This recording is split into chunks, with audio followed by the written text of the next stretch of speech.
오늘의 주제는 감사하는 마음입니다. 우리가 일상생활에서 감사하는 마음을 내고 표현한다는 게 그리 쉽지는 않고 자칫 잊어먹고 살기 십상인데요. 오늘은 이 감사패라는 소재를 가지고 제 사례를 중심으로 감사하는 마음을 어떻게 일으켜서 또 표현할 것인가, 이 점에 대해서 살펴보도록 하겠습니다.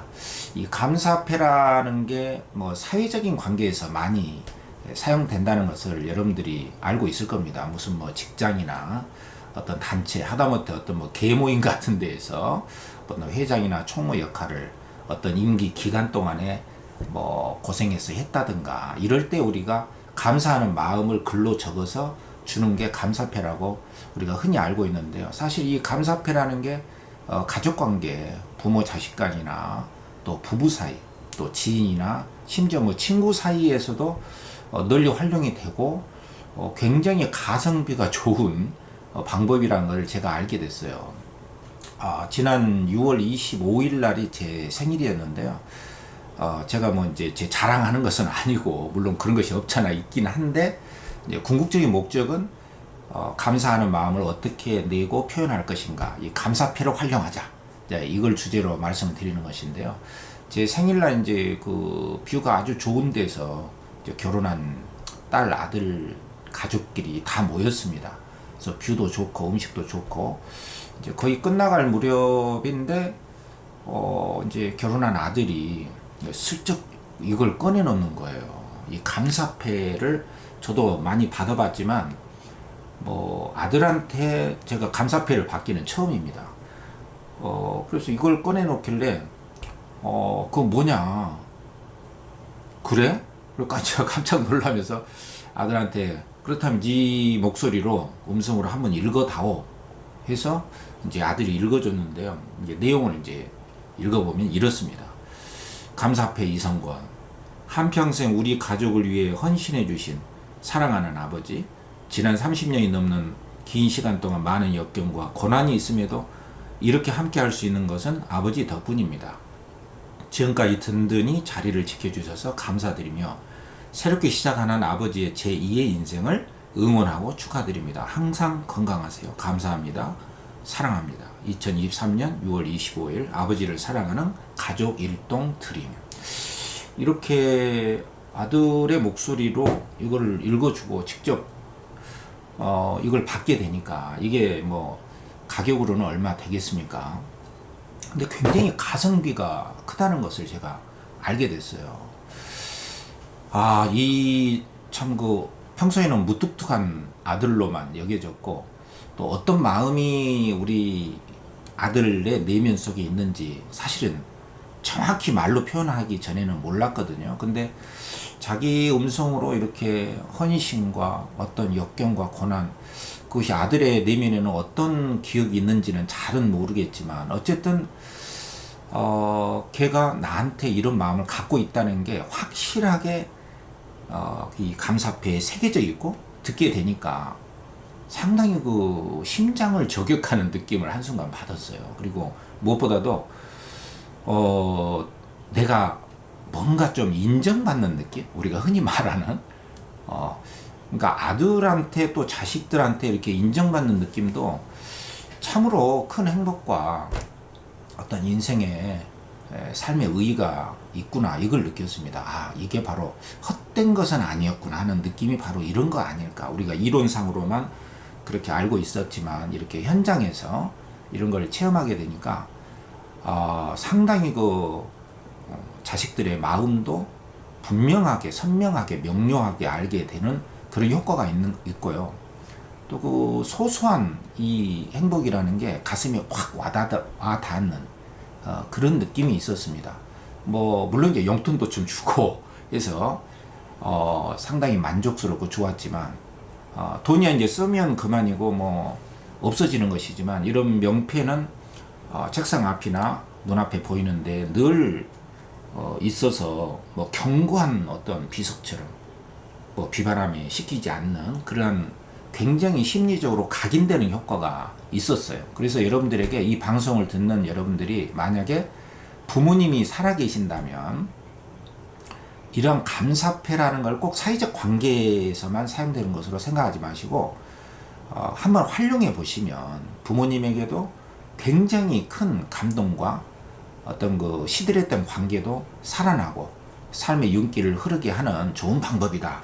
이 말씀을 드리고 싶고요. 만약에 또 이 방송을 듣는 분들이 부모님이라면은 자녀를 둔 뭐 자식에게 뭐 이런 것을 뭐가 어떻게 할 수 있겠느냐 그런 생각도 할 수도 있겠지만 어떤 계기에 어떤 우리 삶에는 매듭이 있잖아요. 어떤 의미 있는 날 어떤 계기에 이런 것들을 마련해 가지고 자식에게 고맙다 이렇게 마음을 전달하는 것도 어마어마한 감동의 물결을 일으키게 되는 효과가 있지 않을까 하는 생각이 듭니다.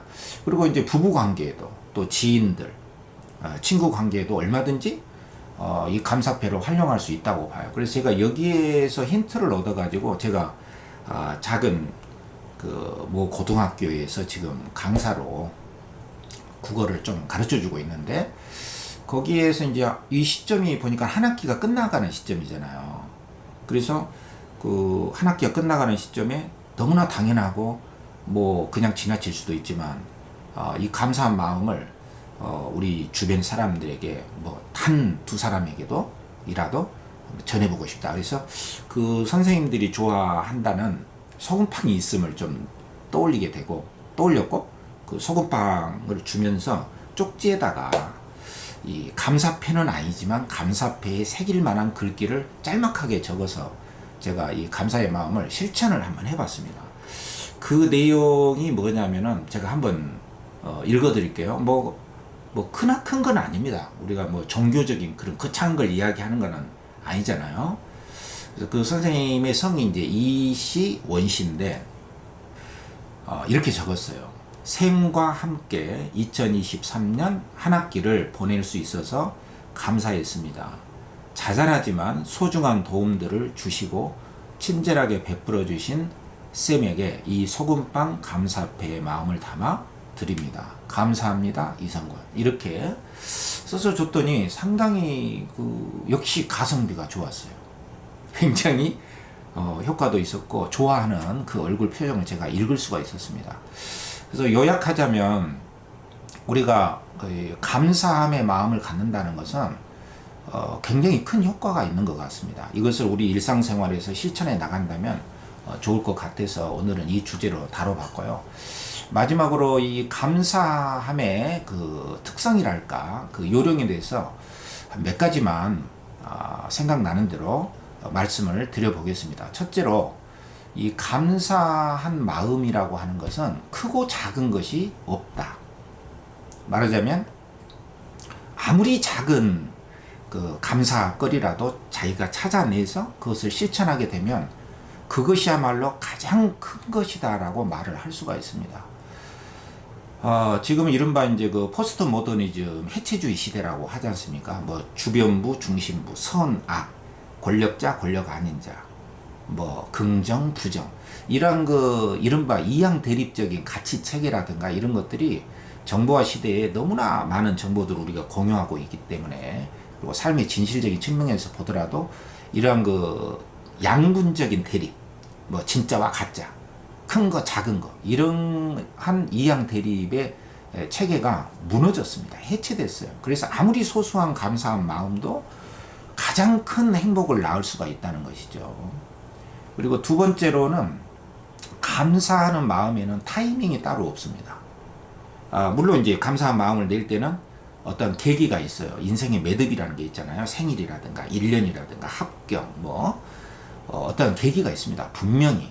그렇지만 그런 크나큰 시기를 잊어버렸거나 놓쳤다 하더라도 내가 감사한 마음을 일으키는 순간이 가장 적절한 타이밍이라는 점입니다. 감사하는 마음에는 일정한 타이밍이 없습니다. 이걸 꼭 기억하셨으면 좋겠고요. 세 번째로는 이 감사하는 마음에는 그 부메랑 효과와 나비 효과 같은 것이 있어요. 결국에 이 감사한 마음을 낸다는 것은 상대방에게도 큰 즐거움을 주고 감동을 주고 시들했거나 무의미한 그 관계를 살아나게 하는 삶의 윤기를 흐르게 하는 요소가 분명히 있습니다. 근데 상대방에게만 좋은 것이 아니고 그 효과는 나에게로 돌아오는 부메랑 효과가 있어요. 내 삶의 그 감사함을 내가 느끼고 상대방에게 표현한다는 것은 내 삶을 갑자기 의미 있게 만들고 내 삶을 갑자기 생기가 흐르게 하고 내 삶을 갑자기 윤기가 흐르게 하는 부메랑 효과가 있다. 그리고 나비 효과도 있습니다. 예상치 않은 그 사람이 그 마음에 전달하는 마음을 가지고 또 다른 사람에게 전달하고 그래서 또 나에게 감사하는 마음을 갖게 하고 더 큰 마음을 점점 점층적으로 확산하게 하는 그런 효과가 있다는 거. 또 이 감사하는 마음에는 결국에는 우리 삶을 일으키고 세우게 하는 크나큰 그 심리적 효과가 있다는 거. 상대방에도 마음을 전달할 수 있는 그러한 효과가 너무나도 많다는 것을 강조를 드리겠습니다. 그리고 마지막으로 이 감사하는 마음을 내는 데는요, 연습이 필요해요. 작은 용기가 필요하다는 겁니다. 그리고 때로는 그 표현을 할 때 그 어색함의 강이 있거든요. 그 어색함의 강을 건너야 되는 그러한 어려움 아닌 어려운 점이 있는데 자꾸 연습을 하고 내 마음이 일어나는 순간 그 일어나는 마음을 느끼고 즉각 실행을 해보면은 더 큰 감사와 행복함이 우리 삶에 잔잔하게 흐르고 상대방에게도 정말 진한 감동과 진정성을 전달해 주면서 관계성을 회복하는데도 큰 효과가 있다. 이 점을 말씀을 드리고 이 자잘하고 소소한 일상의 존재감, 일상의 행복감을 포기하지 말고 실천하는 한 주가 되시기를 바라겠습니다.